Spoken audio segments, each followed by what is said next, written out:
G'day kids, how's it going? My name's Paul, as you all know me, and I'm going to be doing telling you a story today. So if you want to get a blanket and get nice and warm under the covers, and I'll tell you a story, and I want you to listen to the story, and then we got some questions after it, okay? So did you know that everyone who says yes to Jesus has God's Spirit living in them? In fact, we only say yes to Jesus because God's Spirit lives in us already. God's Spirit changes us, and God's Spirit continues to change us. Here's a story that might help you to understand what it means. So I want you to imagine the story. Now, at the end of the street, there's a house, and everyone knew this house. And you know who lived in the house? The Edwards. And they'd lived there for years, and the Edwards house was an absolute mess. You know what it did? It didn't stand up straight. It leant to one side.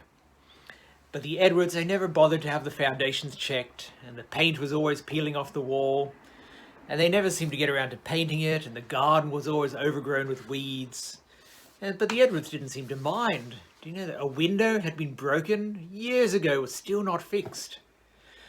The Edwards, they'd forgotten to repair it. The front doorbell was hanging off the wall, but the Edwards, they didn't really see it as a problem. Then one day, something amazing happened. Overnight, the house changed. The house, it wasn't like that anymore. It was straight again. And for the first time in anyone's memory, the house sat straight on its foundations. Everyone was amazed. All the neighbors were amazed at it. They all wondered what had caused the sudden change in the Edward family. But the changes, they didn't just stop there. Over the next few weeks and months, more and more things began to change about the house. The house was painted so that it looked brand new. The weeds were pulled out from the garden. The lawn was mowed and the hedges were trimmed. And the garden started to look pretty amazing.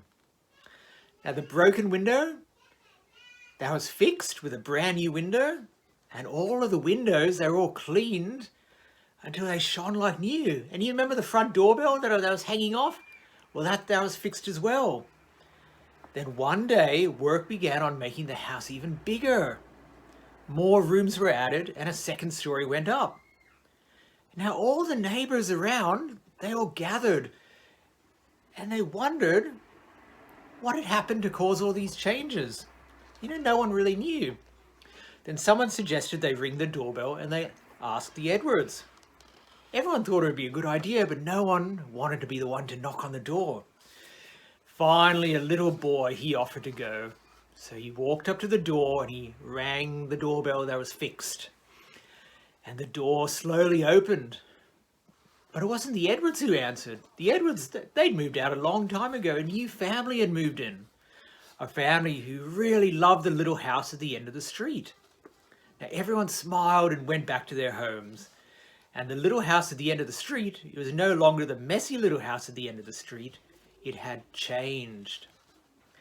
And they wondered what other changes this new family would lovingly make to this little house. So the little house changed. The foundation was fixed and the little house stood straight. Now in Romans chapter 8 in the Bible, the Apostle Paul, he says that anyone who accepts Jesus and his love is changed. Now, God's Spirit now makes his home in us. We are now made alive with God, but the changes don't stop there. God's Spirit continues to change us, and he makes us more and more like Jesus every day.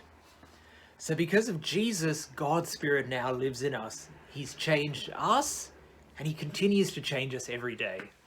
So I hope you enjoy the story, and we'll go into our study now.